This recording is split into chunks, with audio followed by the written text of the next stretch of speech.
आजकल मैं वीडियो बनाती हूँ और वीडियो बना कर के एक बात पर बहुत जोर दे रही हूँ, वो यह बात है कि मैं तो गायत्री प्रचार कर ही रही हूँ। जितने भी गायत्री साधक हैं, जो गायत्री मंत्र का जप कर रहे हैं और अनुभव उनको अच्छे-अच्छे मिले हैं, उनको गायत्री माँ के चमत्कारिक अनुभव हुए हैं, फ़ायदे हुए हैं, वे भी गायत्री प्रचार करें। गायत्री प्रचार किसी भी रूप में कर सकते हैं। आपके पास कोई दीन दुखी आता है, वो आपसे जैसे होती हैं, बहुत सी महिलाएं आपस में बतलाती हैं, बहुत से पुरुष आपस में बतलाते हैं कि हमारे साथ ये हो गया, तो उनको बताइए कि आप गायत्री प्रचार कीजिए, गायत्री जप कीजिए। आप गायत्री जप करके आपके दुखों से आपको मुक्ति मिलेगी। आप एक ऐसी रास्ते पर आ जाएंगे जो रास्ता आपको लोक तो सुधारेगा ही, परलोक में भी आपको सुधार करेगा। तो आप भी गायत्री प्रचार कीजिए। और ये गायत्री प्रचार सिर्फ गायत्री प्रचार नहीं होता है, गायत्री प्रचार बहुत कुछ होता है। इसे सिर्फ कह देना बहुत गलत बात होगी। गायत्री प्रचार करके हम अपना भी भला कर रहे हैं, दूसरे का भी भला कर रहे हैं। आपको एक और बात बता दूं, जब जब मैं गायत्री प्रचार की बातें करती हूँ, जब जब मैं वीडियो बनाती हूँ ना, मेरे अंदर भी अच्छे भाव प्रकट होते हैं। मुझे भी लगता है कि मैं अभी थोड़े गायत्री मंत्र के जप करती हूँ, मुझे और बढ़ा देने चाहिए, मुझे और गायत्री जप करनी चाहिए, मुझे और ज़्यादा करनी चाहिए। इस तरह के भाव मेरे अंदर बनते हैं। मैं बहुत ज़्यादा प्रेरित होती हूँ गायत्री जप करने के लिए। और दूसरों को तो प्रेरणा मिलती ही है, बहुत से मुझसे कहते हैं कि हमें अच्छी प्रेरणा मिलती है, तो मुझे अंदर से भी खुशी होती है कि चलो मेरा ये तुच्छ जीवन किसी के कार्य तो आया, चलो मेरे ये तुच्छ जीवन में मैंने कोई अच्छा कार्य तो किया, जो गायत्री जप किसी के जीवन में उतारने की कोशिश की, या फिर किसी के लिए ये प्रेरित किया कि आप गायत्री जप करो।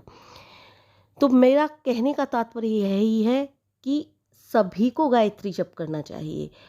और जो नहीं कर रहे हैं, दुखों के झमेले में, झंझट में फंसे पड़े हैं, उनको बहुत ज़्यादा दुख, बहुत ज़्यादा दुख, और जो दुख है भी नहीं, इस बात को भी दुख समझ रहे हैं। उनकी सोच और विचारधारा ऐसी ही हो चुकी है कि केवल दुख, केवल दुख। उनके लिए भी प्रेरित कीजिए गायत्री जप के लिए। जो आपकी बात सुनते हैं, मानते हैं, अच्छी बात है। नहीं मानते तो कोई बात नहीं, आप आगे बढ़िए। और भी कोई व्यक्ति मिलेगा, उसके भी जीवन में गायत्री जप उतारने की कोशिश कीजिए। आपने यदि कम से कम 100 व्यक्तियों को गायत्री जप के लिए प्रेरित करने की कोशिश की, 100 व्यक्तियों को कैसे करेंगे हम गायत्री जप के लिए प्रेरित, आप सोचेंगे। अरे भाई, जो भी मिलता है, जो भी मिलता है, उससे ही कहिए गायत्री जप के लिए। 100 में से एक व्यक्ति तो कम से कम आपकी बात जरूर मानेगा, ये मेरा विश्वास है। जरूर मानेगा, 100 में से एक व्यक्ति आपकी बात जरूर मानेगा, कोई ना कोई।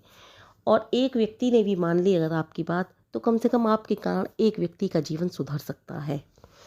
तो गायत्री जप अपने बच्चों को भी कराइए, आप भी करिए, अपने जीवन में उतारिए, दूसरों के जीवन में भी उतारने की कोशिश कीजिए।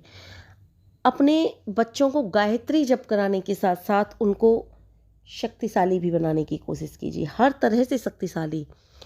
जो शक्तिशाली नहीं होते, किसी भी दूसरे आक्रमण करने वाले देश का सामना नहीं कर सकेंगे। देश पर अत्याचार करने वालों का, आक्रमण करने वालों को, अन्याय करने वालों को मुंहतोड़ उत्तर नहीं दे सकेंगे। तो इन लोगों को तो आराम की आदत पड़ जाती है। फिर इसलिए कहा है कि बच्चों में साहस का गुण भी भरना चाहिए। और गायत्री मंत्र का जब, सत्य बात है कि जो जो अच्छे गुण होते हैं ना, वो सारे गुण भरते हैं। मैं केवल लड़कों की ही बात नहीं कर रही हूँ कि यहाँ पर लड़कों में साहस होना चाहिए, लड़के वीर बनने चाहिए, क्योंकि हमारे कुछ दिन पूर्व चले जाइए, कुछ दिन, कुछ सालें पूर्व चले जाइए, वहाँ पर केवल यही था कि लड़कियों को ज़्यादा वीर नहीं बनाना चाहिए। लड़कियाँ कौन सी युद्ध के मैदान में जाती हैं लड़ने? नहीं भाई, लड़कियाँ भी युद्ध के मैदान में जाती हैं। पूर्व से देख लीजिए आप, इतिहास उठा कर के देख लीजिए आप, वहाँ से लेकर यहाँ तक लड़कियाँ युद्ध के मैदान में गई हैं। लेकिन कुछ बीच में समय ऐसा आया था, वहाँ पर स्त्रियों की दुर्गति कर दी गई थी। इसलिए मेरा कहने का मतलब है, उस बीच वाले इतिहास को ना देखिए, आप पूर्व से देखिए। देखिए, महाराज दशरथ युद्ध करने गए थे, माता केकई उनके साथ गई थीं। कितनी वीर थीं वो। अच्छे अच्छे जो सारथी थे होते, उस समय उनके छक्के छूट जाते। वो महाराज दशरथ को इतनी कुशलता के साथ युद्ध के मैदान से बचा करके लाई थी। और इसी कारण महाराज दशरथ ने उन्हें 2 वरदान देने के लिए कहा था कि इतनी कुशलता से तुमने मुझे बचा लिया। बड़ा आश्चर्य किया था उन्होंने कि मुझे बड़ा आश्चर्य है, तुमने इतनी कुशलतापूर्वक मुझे बचा लिया। इतनी कुशलतापूर्वक तो कोई नहीं बचा पाता, तुम मुझसे 2 वर मांग लो। तो वो कहानी और आगे की रही, वो तो आपको सबको पता ही है क्या थी। तो मेरा कहने का तात्पर्य यही है कि बेटियों को और बेटों को किसी भी रूप में कम ना आंको। बेटियां भी वही कर सकती हैं जो बेटे कर सकते हैं, और बेटा भी वही सब कर सकते हैं जो बेटियां कर सकती हैं, कुछ एक प्राकृतिक नियमों को छोड़ दिया जाए तो। ना आज के जगत में बेटियां कम हैं ना बेटे कम हैं। बेटियां पढ़ लिख कर कितना नाम कर रही हैं माता पिता का। कुछ उन बेटियों को छोड़ दीजिए जो अपने माता पिता को तो नीचा दिखाती ही हैं, और जो बेटियां पढ़ रही हैं लिख रही हैं उनको भी वो इसी डर की वजह से घर में बैठने पर मजबूर कर देती हैं कि हमारी बेटी भी कहीं इसकी तरह कदम ना उठा ले। तो मैं ऐसी बेटियों की भी हाथ जोड़कर विनती करती हूँ कि भाई, माता पिता से बढ़कर कोई नहीं हो सकता। माता पिता ही सब कुछ हैं। माता पिता से बढ़कर ना कोई हुआ है ना कोई होगा। और तुम आज अपने माता पिता की नहीं हो सकती हो तो तुम सदैव कभी किसी की हो ही नहीं सकती। कोई तुम पर विश्वास नहीं करेगा, और तुम किसी अन्य की होने की भी कोशिश करोगी ना, तो एक ना एक दिन तो वो ये वाला तर्क दे ही देगा आपके सामने कि जब तुम्हारे माता पिता ने तुम्हें इतना बड़ा किया पाल पोस कर, तुम जब उसकी ना हो सकी तो हमारी कैसे हो जाओगी। इसलिए कोई ऐसा कदम ना उठाओ। माता पिता सर्वोपरि होते हैं। माता पिता कभी अपनी संतान का बुरा नहीं सोचते। और मैं उन माता पिता की भी बात कर रही हूँ जो इस तरह की बेटियों से तुलना अपनी बेटी की करके उसको आगे बढ़ने से रोक देते हैं। तो चलिए, ये तो और टॉपिक रहा। बात गायत्री मंत्र की ही है कि गायत्री मंत्र बेटों को भी कराइए बेटियों को भी कराइए, सबके अंदर अच्छी विचारधारा आएगी। बेटियां हो या बेटे हों, कभी आपको दुख नहीं देंगे। बेटों की भी बात करते हैं तो बेटे भी कहते हैं बहुत से कि हमारा बेटा ऐसा निकल गया वैसा निकल गया, इससे तो बढ़िया बेटी ही दे देते। तो भाई, ना तो बेटा आपके जीवन में दुख का कारण है ना बेटी आपके जीवन में दुख का कारण है। दुख का कारण है तो आपके कर्म हैं। आपने कर्म ऐसे किए थे जो ऐसा बेटा मिला या ऐसी बेटी मिली, चाहे वो मैं ही क्यों ना हूँ, चाहे वो मेरा कोई भी मेरा प्रियजन ही क्यों ना हो। तो मेरा कहने का तात्पर्य यह है कि अब भी सुधर जाओ, समय शेष है। गायत्री मंत्र के जप करो, और गायत्री मंत्र के जप करने से आगामी आने वाला जीवन स्वर्णिम बना लो। और बच्चों को ज़्यादा आराम की आदत मत डालिए। हर जगह एयर कंडीशन कमरे, हर जगह एसी लगे हुए हैं, मोटर में एसी लगे हुए हैं। एसी ना मिले तो बच्चों को लगता है कि क्या नहीं मिला हमें, तो बिल्कुल बेकार शरीर। इसलिए ये आराम जो शरीर को चाहिए ना, वो भी एक लिमिट में होना चाहिए। बच्चों को कठोर बनाने की आदत डालो।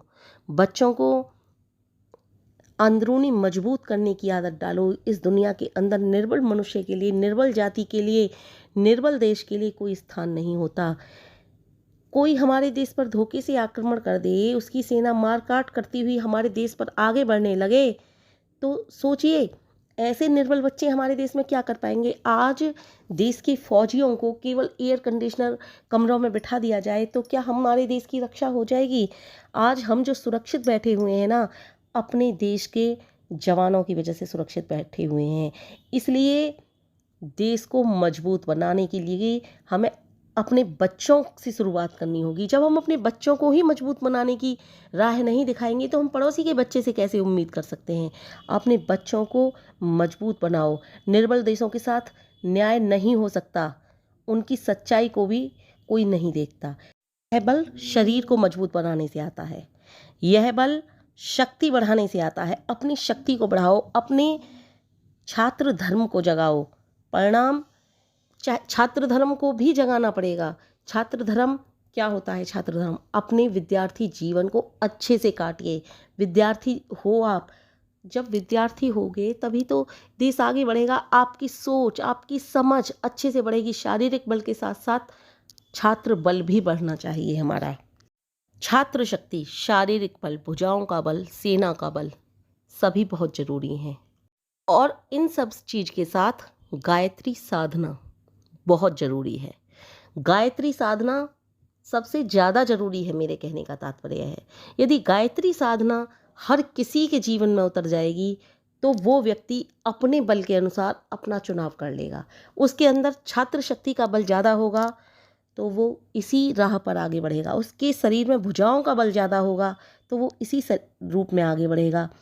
उसके शरीर में, उसके दिमाग में अगर सेना को आगे बढ़ाने की शक्तियाँ होंगी या फिर उसके दिमाग में साइंस को आगे बढ़ाने की शक्ति होगी या फिर उसके दिमाग में किसी भी लाइन को किसी भी रूप में बढ़ाने की शक्ति होगी तो वो उसी लाइन को अपने आप चुनिंदा कर लेगा, अपने आप चुन लेगा। इसलिए गायत्री बल बहुत जरूरी है। गायत्री जप की शक्ति सभी के साथ होनी चाहिए। जिस प्रकार भुजाएं न हो तो मनुष्य कुछ नहीं कर सकता, ऐसे ही छात्र शक्ति के बिना देश या जाति कुछ नहीं कर सकते। इसलिए सभी एक दूसरे के साथ जुड़े हुए हैं। इसलिए सभी को अपना आदर्श मानकर आगे बढ़िए, गायत्री जप करिए। ऐसी शक्ति जो अन्याय और अत्याचार को रोक सके, जो निर्बल लोगों की, सच्चाई की, न्याय की, देश की रक्षा कर सके। शरीर में बल हो तभी तो आदमी सब कुछ करेगा। परंतु हमारे देश का दुर्भाग्य यहाँ है कि कुछ गलत विचारों का प्रचार आरंभ कर दिया।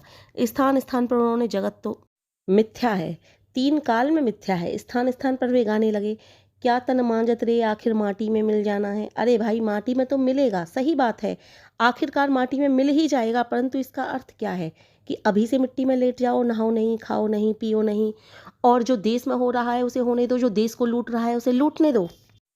ना ही शरीर की रक्षा कर रहे हैं और इसको ना दृढ़ बनाए, ना बलवान बनाए, ना तो फिर भैया दुनिया में कैसे रहेंगे? अत्याचार, अन्याय और पाप का मुकाबला कैसे होगा? विचित्र विचित्र बातें इन लोगों ने शुरू कर दी। इसलिए अपने छाते को बरसात का मौसम आने से पहले ही तैयार कर लेना चाहिए। बार बार कोई कहता है कि कष्ट और कलेश के दिन आने वाले हैं, अपने बच्चों को दृढ़ बलवान बना लो ताकि आने वाले हालात का मुकाबला कर सकें।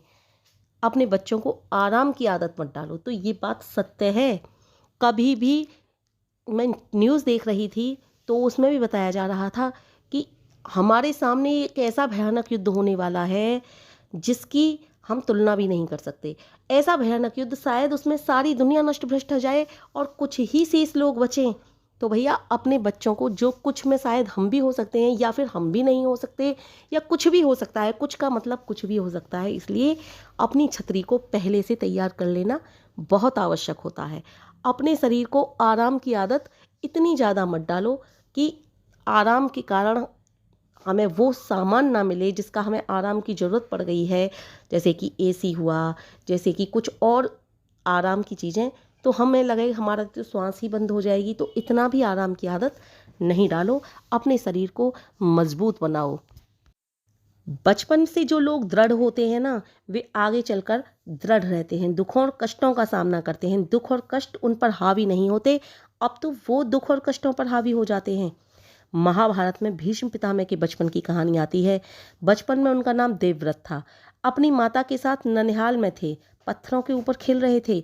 एक चट्टान पर गिरे तो क्या हुआ? यह नहीं कि देवव्रत की हड्डी पसली टूट गई हो, बल्कि यह कि वह चट्टान जिस पर देवव्रत गिरे थे टूट के चकनाचूर हो गई। तो कैसे हुआ था ये सब? इस प्रकार की भीष्म को उसकी माता ने बचपन से ही दृढ़ बनाया, बलवान बनाया। आजकल का कोई बच्चा इस प्रकार के पत्थर पर गिरता तो उसकी कई हड्डियां टूट जाती, उसे अस्पताल में ले जाना पड़ता, कई दिन अस्पताल में रखना पड़ता। परंतु उस समय पैदा होते ही बालक को शिक्षा दी जाती थी, पत्थर बन मेरे बेटे। आप कहेंगे ये कैसी बात है, कैसा आशीर्वाद है? बच्चा पैदा हुआ, खुशी के बाजे बज रहे हैं, घर में खुशियों के दिए जला रहे हैं और पिता अपने पुत्र को कहता है पत्थर बन जा। हाँ, यही कहता था उस जमाने का पिता। बच्चे के कान में कहता था, बेटा सुन, यह संसार बहुत भयंकर है, इसमें सुनसान और उजाड़ जंगल हैं, इसमें हिंसक पशु भी हैं, सांप भी हैं, बिच्छू भी हैं, ऐसे हाथी भी हैं जो पाँव के नीचे रौंद देंगे। यहाँ तूफान उठेंगे, बाढ़ आएंगी, तू उस चट्टान की तरह बन जिसके साथ समुद्र की लहरें आकर भी टकरा जाएं। चट्टान का कुछ बिगाड़ नहीं पाएंगी वो लहरें, बिना उसको पीछे हटना ही पड़ेगा उसको। जब वो उसका कुछ नहीं बिगाड़ पाएंगी तो केवल चट्टान नहीं बल्कि कुल्हाड़ा बन, छुरी खरबूजे पर भी गिरे और खरबूजा कट जाए, खरबूजा छुरी पर भी गिरे तो खरबूजा ही कटे, छुरी नहीं। ऐसा बन तू, कोई भी तुझ पर आक्रमण करे, उसके टुकड़े टुकड़े हो जाएं, तुझ पर कोई आक्रमण करे तो वह भी टुकड़े टुकड़े हो जाए। और उसके बाद सोने की तरह चमक मेरे बेटे। यह दुनिया उनके लिए है जो चमकते हैं, आगे बढ़ते हैं, उन्नति करते हैं। उनके लिए नहीं जो माटी के ढेले की तरह पड़े रहते हैं, जिन्हें रौंद कर दूसरे लोग आगे बढ़ जाते हैं। तो ये विचार दिए जाते थे अपने बच्चों को। ऐसे विचार दीजिए आप अपने बच्चों को। देवव्रत जैसे बच्चा बनाइए अपने बच्चों को। अपने बच्चों को केवल पत्थर का ही नहीं, लोहे का भी बना दीजिए। यही देवव्रत जब भीष्म बने और फिर भीष्म पितामह बने और महाभारत के युद्ध में कौरवों की सेना के पहले सेनापति बने, तो उन्हीं के बताए तरीके से अर्जुन ने अपने तीरों से उन्हें छलनी किया था। उनको अर्जुन भी नहीं हरा पाया था, उन्हीं के बताए तरीके से अर्जुन ने हराया था। हर शरीर पर, अंग पर तीरों से छिद गया। तीरों की शूलों से बनाई गई सेज पर वे लेट गए। हंसते हुए उन्होंने कहा था, इतने तीर लगने पर भी नहीं मरूंगा मैं। सूर्य इस समय पूर्व के दक्षिण भाग से निकलता है। जब तक वह उत्तरी भाग से न निकलना आरंभ कर दे, तब तक मैं जीवित रहूंगा। मृत्यु पर भी विजय पाना। उसे भी आज्ञा देना कि जब मैं चाहूं तब तुझे आना है, उससे पहले मुझे छूकर भी नहीं दिखा सकती तू। ऐसे बनाओ अपने बच्चों को। और आपको एक और पते की बात बता दूं कि ये देवव्रत, ये भीष्म पितामह भी गायत्री मंत्र का ही जप करते थे। इनको भी गायत्री मंत्र का जप अति प्रिय था। जब युधिष्ठिर इनके पास गया था ना, जब युद्ध समाप्त हो गया, उनके लिए राजा बना दिया गया, और युधिष्ठिर जब उनके पास गए कि मुझे ये बताइए इस संसार में सबसे ज़्यादा प्रभावशाली मंत्र कौन सा है जिसके जप करने से सब कुछ प्राप्त होता है। मतलब उन्होंने श्लोक के माध्यम से कहा था कि सब कुछ का मतलब सब कुछ, प्रजा भी सुखी हो सके, संतान भी सुखी हो सके, और गाय दुधारू हो, किसी चीज की ही कमी ना रहे। तब वहाँ पर भी गायत्री मंत्र का जप ही भीष्म पितामह ने उन्हें बताया था कि हर समय आप गायत्री मंत्र का जप करते रहिए। गायत्री मंत्र का ही वह जप है जो आपको भारी से भारी पाप से भी बचा लेगा, और भारी से भारी हानि से भी, और आपका लाभ ही लाभ होगा। चारों तरफ सुख और शांति होगी। गायत्री मंत्र के जप के अलावा ऐसा कुछ भी नहीं है। इसलिए ऐसे बलशाली बनाओ अपने बच्चों को। गायत्री मंत्र का जप कराइए अपने बच्चों को। मनुष्य में आता है अपने आप को दृढ़ और बलवान बनाना। मनुष्य को सब कुछ आता है, बस आवश्यकता है तो उस पथ पर आगे बढ़ने की, उस पथ पर पैर बढ़ाने की। किसी भी भाषा को आप सिखा रहे हो, कुछ भी सिखा रहे हो, लेकिन अपने देश की संस्कृति को मत भुलाइए। गायत्री मंत्र का जप उनके दिल और दिमाग में ऐसा बिठा दीजिए कि गायत्री मंत्र के जप के बिना वो कोई भी कार्य ना तो आरंभ करें और ना खत्म करें। आरंभ भी नहीं करना है गायत्री मंत्र के जप के बिना, खत्म भी नहीं करना है। ऐसी भावना अपने बच्चों के हृदय में बिठा दो, रोम रोम में गायत्री मंत्र उनके बसा दो। फिर देखिए आपके ना तो बच्चे गलत राह पर निकलेंगे, ना उन्हें उनकी आपको चिंता होगी। वो अपना रास्ता स्वयं चुनेंगे। जो जिस राह पर आगे बढ़ेंगे वो राह उनके लिए उत्तम होगी। उत्तम ही नहीं, अति उत्तम होगी, क्योंकि गायत्री शक्ति उनके साथ होगी। गायत्री मंत्र के जप के द्वारा उत्तम विचारधारा उनके साथ होगी।